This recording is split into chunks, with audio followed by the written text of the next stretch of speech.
en un momento de crisis y tuvo una crisis grande en una sociedad que le era totalmente adversa, ¿no?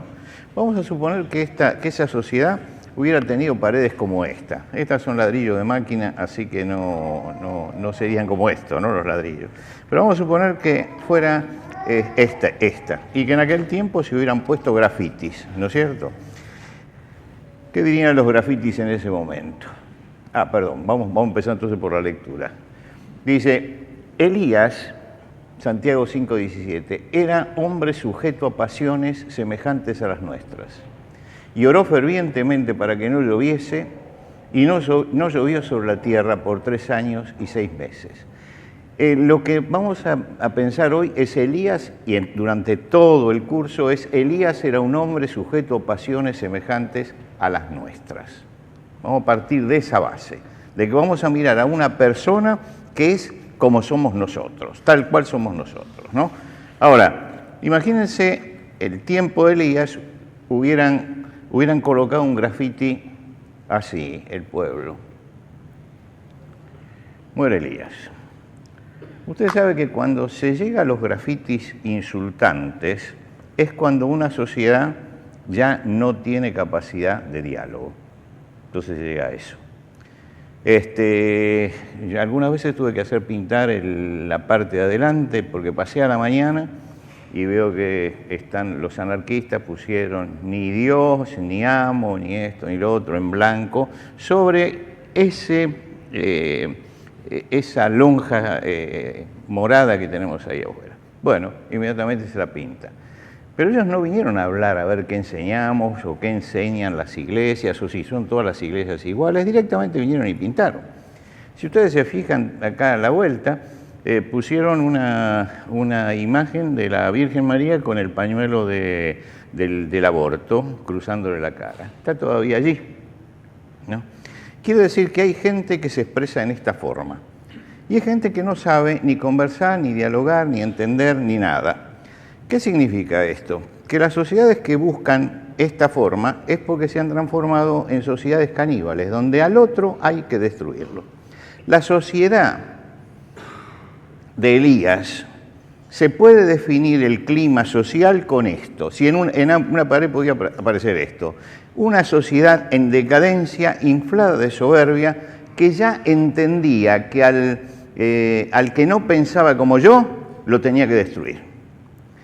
Y lamentablemente, el rumbo que había tomado la sociedad era un rumbo que a mucha gente le gustaba. Por lo tanto, cuando Elías hablaba, todos estaban en contra de lo que él decía. ¿Por qué? Porque Elías marcaba líneas de conducta que ellos no estaban llevando. En ese momento se vio una gran decadencia. Esa decadencia duró 60 años. La gente dejó de ir al templo en Jerusalén. Ahora, dejar de ir al templo no era como dejar de venir acá un domingo a la iglesia, era dejar el único contacto que tenían con Dios, porque el sacerdote era importante para la relación con Dios. Por lo tanto, ellos dejaron el templo, desertaron del templo. Ahora, ¿y qué hacían? En lugar de ir al templo que estaba en Jerusalén, y esto por orden gubernamental, habían colocado en las dos puntas del reino de Israel 2 estatuas de becerros y salían a adorarlas. Quiere decir que tenían 2 centros de adoración idolátrica. Esos 2 centros de adoración idolátrica estaban uno en Dan, en el norte, y otro en Betel, en el sur. Quiere decir que uno se desplazaba hasta allí, ¿para qué? Bueno, porque allí había ese centro, en un centro de adoración, donde, como dice, se hizo lo malo delante de los ojos de Dios. Es decir, donde había una negación de los principios de Dios y de todo lo que Dios establecía. El rey Acab, que era el rey de la época esa, hizo una alianza con los fenicios. Los fenicios estaban al norte de Israel, tenían la nación allí, y entonces él hizo una alianza. Por supuesto que la alianza era muy beneficiosa desde el punto de vista político, pero se casó con una princesa fenicia que se llamaba Jezabel Y Jezabel era una mujer que no solamente ella practicaba la idolatría, sino que era una promotora de idolatría y que además quería destruir a todo el que no aceptara la idolatría. Por lo tanto, puso a Baal, que era el dios de los fenicios allí, y a Astarté, y ese dios era un dios que le gustaba a la gente. Y le gustaba a la gente, ¿por qué? Porque uno podía, debajo de esos dioses, dar rienda suelta a la lujuria. Ustedes habrán leído en la Biblia lugares altos, los lugares altos, árboles frondosos. ¿Por qué lugares altos y árboles frondosos? Esos lugares altos era para ellos algo así como los altares naturales. La palabra altar significa alto, nada más que eso, eran altares naturales. Y los árboles frondosos, elegían los lugares donde hubiera árboles frondosos, porque hablaban de que tenían energía, de que tenían vida, de que tenían fuerza, que tenían era la naturaleza en su exuberancia, y entonces transformaban a eso en lugares de prostitución sagrada. La prostitución sagrada es: mantengamos relaciones sexuales con las prostitutas que están aquí, que eso va a fortalecer las cosechas y la fecundidad de la tierra. Quiere decir que practicaban esto buscando ese tipo de energía. Esos lugares estaban rodeados de tiendas de prostitutas, incluso con trapos de colores para llamar a la gente, es decir, todo esto tenía una tremenda atracción, y allí se practicaba, nosotros hablamos de pedofilia, nos agarramos la cabeza, ahí se practicaba la pedofilia, la homosexualidad, lo que venga. Bueno, el ser humano cuando rompe todas las reglas, es proclive a romper todas las reglas, y cuando se rompe todas las reglas y aparece un Elías que dice: mire, esto es una basura, indudablemente muera Elías. Era lo que el pueblo en ese momento estaban pensando. Es más, en los momentos en que no se producía la energía y la cosecha que ellos querían, entonces decían que Baal necesitaba sacrificios especiales. Y esos sacrificios especiales eran sacrificios de niños, quiere decir que sacrificaban a los niños. Y los sacrificaban porque la fuerza del niño ofrendada al Dios iba a producir en el Dios una razón, una reacción, y entonces la tierra iba a empezar a fructificar nuevamente. Quiere decir que tenían una religión de ese tipo. El profeta, en el tiempo que aparece Elías, aparece un hombre insobornable. Y ustedes saben lo que significa esto. Porque había muchos en Israel que no compartían esto. Dios le dice a Elías: hay 7.000 que no doblaron las rodillas, hay 7.000 en medio, claro, un pueblo muy numeroso, pero hay 7.000 que no hicieron eso. Pero nadie hablaba, todos se callaban la boca. Entonces Elías fue el hombre que se puso en las manos de Dios y habló. Eran tiempos muy parecidos a los presentes, lo que estamos viviendo nosotros ahora, tiempo de decadencia moral, espiritual, de corrupción, de injusticia, tiempos de barbarie, porque estamos viviendo tiempos de barbarie realmente. Y cuando leemos la historia de Elías, lo primero que se nos va a ocurrir es preguntar: ¿dónde está este Dios de Elías que puso las cosas en orden para que venga a nuestro país y a nuestra sociedad y la ponga en orden? Esta es la primera pregunta. Cuando nosotros nos preguntemos esto, Dios nos va a contestar: ¿dónde están los Elías que se pongan realmente a disposición mía como para hacer esto que ustedes quieren? Esto es muy importante tenerlo en cuenta, porque para que Dios haga algo tienen que encontrar las personas que realmente busquen que esas cosas y esos principios de Dios puedan ser conocidos por la sociedad. En ese momento no eran conocidos, toda la gente se había callado la boca, nadie hablaba nada, todo está bien, y el pueblo contento detrás de esto, y 7.000 todavía estaban en sus casas pensando que esto era un desastre, pero ellos no hacían nada. Cuando hay que definir a Elías, me gusta la definición que pone Santiago, por eso la tuvimos allí adelante. Elías era un hombre. Es decir, a veces nosotros leemos la Biblia y creemos que estas personas son todas excepcionales. Y hay, por supuesto, que hay toda una historia para sacarnos de la realidad y pensar que esta gente es gente que tiene que estar en los altares, porque está más alta que nosotros. Cuando dice aquí, era un hombre como nosotros, sujeto a las mismas pasiones, nosotros tenemos que entender lo que quiere decir. El mundo no puede hacerse de monumentos. Cuando ustedes salen a cualquier plaza de Argentina para ver el monumento de un prócer, lo tienen allá arriba y en bronce, ¿no es cierto? Uno lo mira y siente que la historia debe ser la obra de una cantidad de hombres inaccesibles, San Martín, Belgrano, todo, y esto es lo que se presenta, ¿no? Es decir, se presenta esto. Lo mismo pasa con la Biblia. Los hombres de la Biblia se los ponen altares, se los pone allá arriba y se los pone como meta, pero como una meta que se transforma en inalcanzable. Lo que nos está diciendo es que vamos a estudiar la historia de un hombre que es como nosotros, un hombre común. Y por eso hay una cantidad de cosas. Ustedes saben que la Biblia dice lo que necesitamos saber, no lo que no necesitamos saber, pero una cantidad de cosas que nos dice que es una forma de decir no saben nada de Elías hasta que empieza. ¿Por qué? En primer lugar dice Elías era tisbita. Tisbe era una ciudad que había por allí que nadie puede localizarla y no se la podía localizar tampoco en ese momento. La trataron de ubicar en el sur, la trataron de ubicar en el norte, pero era tisbita, venía de una región de Galad.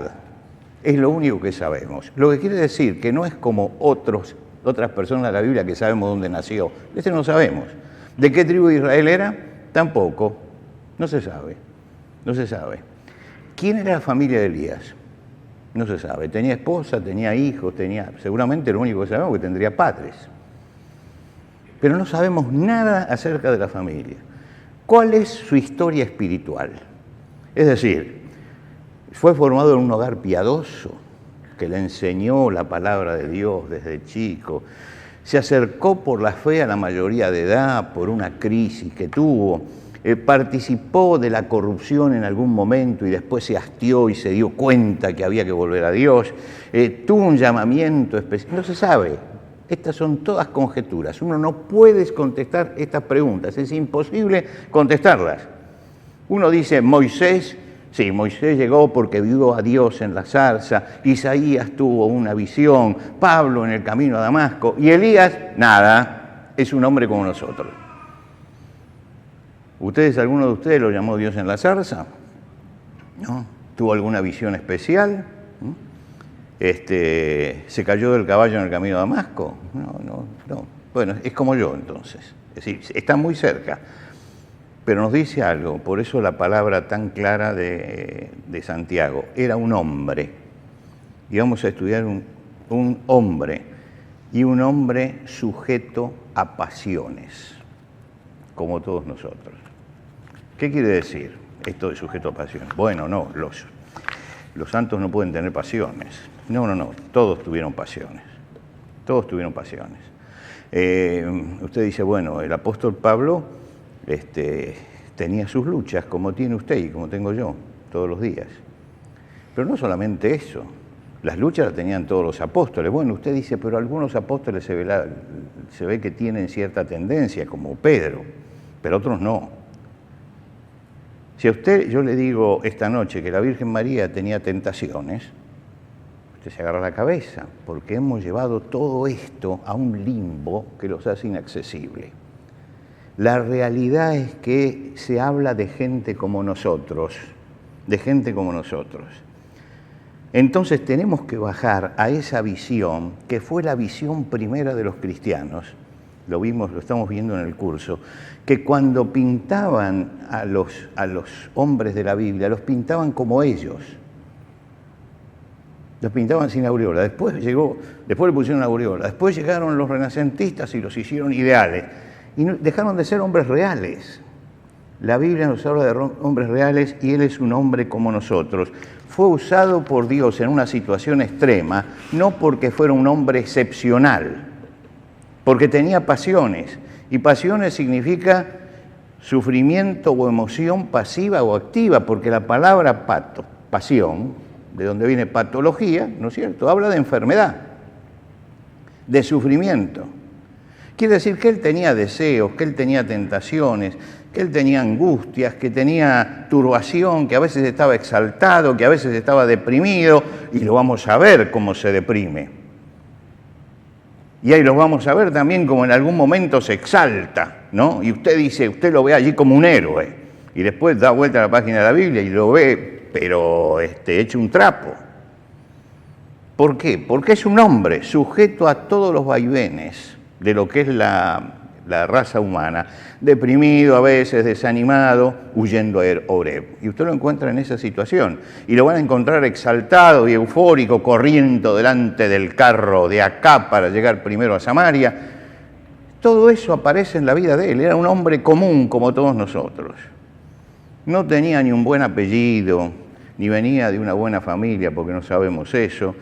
No sabemos si tenía un buen lugar de origen, no tenía un carácter diplomático, eso seguro, no tenía un carácter diplomático, era directo para hablar, ¿no? El carácter de Elías es un carácter ríspido, duro.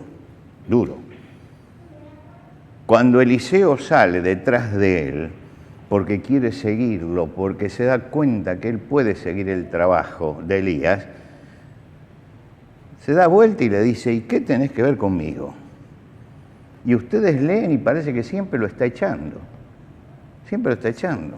Pero era un hombre. Y tenía un carácter así, rudo, difícil. Era un hombre como nosotros. Sin embargo, fue usado por Dios a pesar de ser eso que nosotros somos, hombre como nosotros. Ahora, ¿qué era lo que pasaba en el pueblo como para que Elías haya empezado esta cruzada, por así decirlo, unipersonal? Porque acá no es una cruzada, es unipersonal. Yo llego hasta ese lugar. ¿Por qué? Porque tenía claro lo que Dios decía. Tenía claro qué era lo que iba a pasar en el pueblo. Fíjense ustedes, por ejemplo, en tiempos del profeta Ezequiel, se vivieron tiempos más o menos como los de Elías. Y basándose en lo que dice el libro de Deuteronomio, el mensaje para ese pueblo lo mandó Dios a través de Ezequiel. Ese mensaje era una sentencia para un pueblo que estaba en plena decadencia y en plena corrupción. ¿Qué fue lo que dijo Dios en ese momento? Dijo, esto dice el Señor, yo me declaro tu enemigo. Voy a sacar mi espada y mataré lo mismo a justos que a pecadores. Sí, voy a sacar mi espada para matar a todos por igual, a justos y a pecadores, desde el norte hasta el sur, y todo el mundo sabrá que yo, el Señor, he sacado la espada y no la voy a guardar. ¿Qué es lo que llama la atención acá? Que Dios va a matar a los justos con los pecadores. Dice, acá los vamos a eliminar a todos, justos con pecadores. Es asombroso esto, ¿no? Porque uno dice, no, Dios juzga al malo. No, acá dice, mire, cuando yo saque la espada, voy a liquidarlos a todos.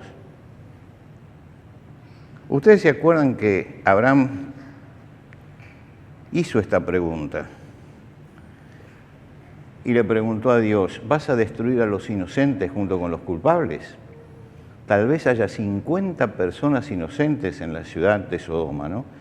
No es posible que hagas eso de matar al inocente junto con el culpable, como si los dos hubiesen cometido los mismos pecados. No hagas eso. Tú, que eres el juez supremo de todo el mundo, ¿no harás justicia? Ah, usted dice, pero acá Dios dijo que va a liquidar a todos, ¿no? En tiempos de Ezequiel Dios explicó por qué iba a hacer esto. Dice así, yo he buscado entre esa gente a alguien que haga algo en favor del país y que te interceda ante mí para que yo no los destruya, pero no lo he encontrado. Por eso he descargado mi castigo sobre ellos y los he destruido con el fuego de mi ira para hacerlos responder por su conducta. Quiere decir que Dios dice, acá no vino nadie a decirme esto, nadie me pidió, nadie hizo absolutamente nada. Quiere decir que cuando yo vaya a tomar el juicio, la van a pagar todos.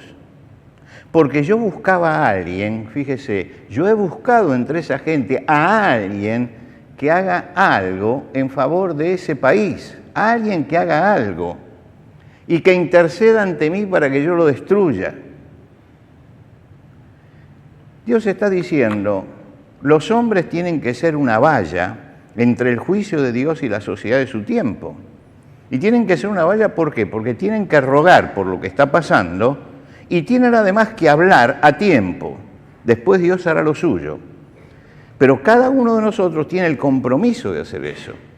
Dice, yo no encontré a ese hombre. Bueno, Elías sabía cómo era el asunto. Y entonces es el que dijo, bueno, Dios está buscando a alguien. Y él fue y se presentó delante de Dios. La primera frase que dice Elías, que ustedes la van a ver seguramente en la primera clase, es al acercarse al rey Acab, vive el Señor en cuya presencia estoy, que va a pasar esto. Fíjese lo que está diciendo, en cuya presencia estoy. Quiere decir que él ya había hablado con Dios, había presentado el caso delante de Dios, había orado por eso y se dio cuenta que él tenía que hablar. No solamente orar, sino salir. Cuando se dice que hay 7.000 en este pueblo que no doblaron sus rodillas, bueno, los 7.000 no doblaban la rodilla, pero tampoco hablaban. Y lo que Dios estaba buscando era el hombre que tuviera las rodillas dobladas, pero que además abriera la boca. ¿Y qué vamos a ver? Vamos a ver un profeta que se juega, y que se juega la vida en eso.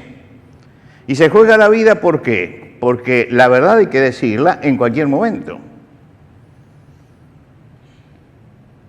Si hubiéramos estado en ese momento, el graffiti, en vez de ser este que nosotros hemos visto, además de ser este, muera Elías, habría otro graffiti, ¿no? Y el otro graffiti sería, a ver, ¿es así como va? Sí. Jehová muerto, Baal vive. Esto es lo que pensaba el pueblo. El pueblo pensaba eso. Ahora, fíjense que esto, en definitiva, es lo que piensa también nuestro pueblo. Dios ha muerto, el hombre vive. Dios ha muerto, el hombre vive. Esto es lo que piensa el pueblo hoy. Dios ha muerto. Los que estamos vivos somos nosotros. Y si estamos vivos nosotros, entonces tenemos que vivir como se nos antoje. Había llegado la hora de la acción. ¿Por qué? Porque ya se había acabado la paciencia de Dios. Ahora, esa acción fue sustentada con la intercesión. Es decir, estas dos cosas fueron fundamentales. Vive el Señor en cuya presencia yo estoy. Es decir, yo estoy en relación con el Señor. Hablo con Él, oro al Señor todos los días. Y entonces les digo que esto es lo que va a pasar. Oró fervientemente, dice Santiago, oró fervientemente. En el original dice, oró con oración, ¿no? Como diciendo, se tomó en serio la oración. Se tomó muy en serio la oración. Era un hombre que oraba y llega a la convicción de que él tiene que accionar y que ese accionar tiene que estar cimentado en la oración. Y ustedes van a leer durante este tiempo, las clases que tengan, van a leer unas cuantas oraciones de Elías en momentos claves. Él oró. El hombre es impotente ante las demandas de una sociedad como la nuestra, pero para Dios todo es posible. He sentido un vivo celo por el Señor de los ejércitos, porque los hijos de Israel han dejado tu pacto y han derribado tus altares y han matado a tus profetas. Él tenía claro lo que estaba pasando y tenía claro lo que le podía pasar a él. Pero inició este trabajo, oró, Dios le trazó un plan de acción. Y cuando él sintió que Dios decía ya, ese hombre que había dicho vive Jehová en cuya presencia estoy, se colocó en la brecha y dijo, acá está Dios y acá tienen que estar todos los impíos. Y empezó la lucha. Y fue una lucha despiadada, donde usó la denuncia de decir dónde estaba el mal, el desafío. Todo eso estuvo presente en la vida de Elías. Y ustedes van a entrar entonces en una vida, es tal vez la vida más apasionante del Antiguo Testamento, donde ese hombre está colocado en una brecha. Dios está detrás de él, o delante de él, y detrás todo el pueblo, y él está en el medio. Y en el medio, con su oración y con su acción, hace que no se derrame la ira de Dios sobre ese pueblo. Es decir, el hecho de estar parado allí es lo que hace que no se derrame la ira de Dios sobre ese pueblo. Ustedes van a recibir seguramente en estos días una nota de James Gilmour de Mongolia. Él escribió sobre Elías y él tiene una frase que ha sido repetida muchas veces, pero que es un párrafo que ha sido repetido muchas veces, pero que es terminante en cuanto a la visión de lo que es Elías, pero además comparado con nosotros. Él dice: ¿no confiamos demasiado hoy en el brazo de la carne? ¿No pueden ser hechas hoy las mismas maravillas que en el tiempo antiguo? ¿No están los ojos del Señor recorriendo la tierra para mostrar su poder a quienes ponen su confianza en Él? ¿Dónde está el Dios de Elías? Y contesta: está esperando a algún Elías que lo llame, alguien que interceda. Vamos a entrar a la vida de uno de los hombres más apasionantes, un héroe de barro. Lo vamos a ver claudicar. Vamos a ver que cuando hay heroísmo es porque Dios lo está impulsando, pero vamos a ver también muchas veces el barro de Elías, cuando siente la angustia, pero está haciendo una obra, y una obra tremenda. Y se muestra en la vida de Elías que la obra es complicada, que no hay victorias definitivas, que hay que seguir luchando. Y yo creo que en este tiempo tan difícil que nosotros vivimos, no nos tenemos que preguntar dónde está el Dios de Elías, sino dónde está Elías, que lo busque hoy para ayudar a esta crisis que nosotros tenemos. No diga yo no puedo hacer nada, no diga soy... Todos tenemos que buscar a Dios para dar vuelta a todo esto. Dios, como dice Gilmour, está esperando a algún Elías que lo llame. ¿Por qué hacemos este curso? Porque a lo mejor hay aquí algún Elías que lo llame, y ojalá haya muchos Elías y que todos se pongan en la brecha para decir: hay que orar por este pueblo, hay que llorar por él y hay que hablar. No podemos seguir callados, tenemos que hablar. ¿Se van a enojar? Sí, se van a enojar. ¿Vamos a tener enemigos? Claro que vamos a tener enemigos. Los que no tienen enemigos no son cristianos.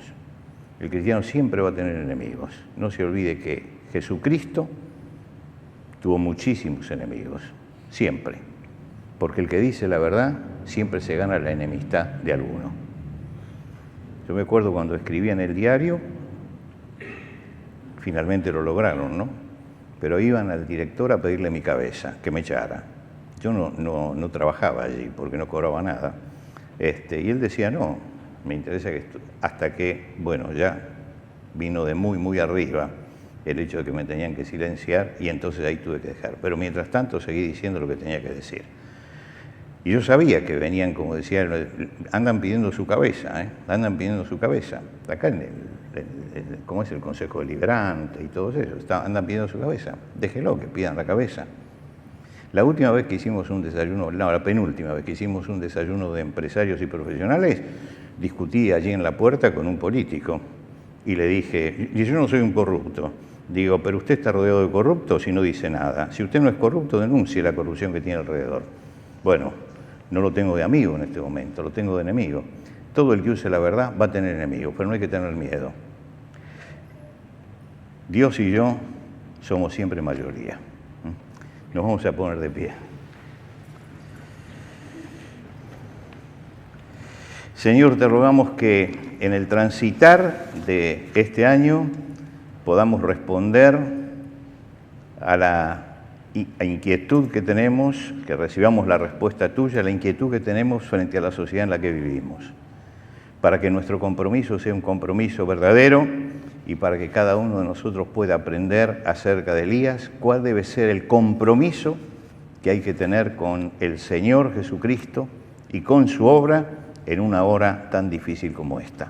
Bendícenos, Señor, en el transitar de los grupos de crecimiento, para que estos grupos sirvan para que haya crecimiento espiritual en nuestra vida y verdadero compromiso con la fe. Te lo pedimos por Cristo Jesús. Amén. Amén.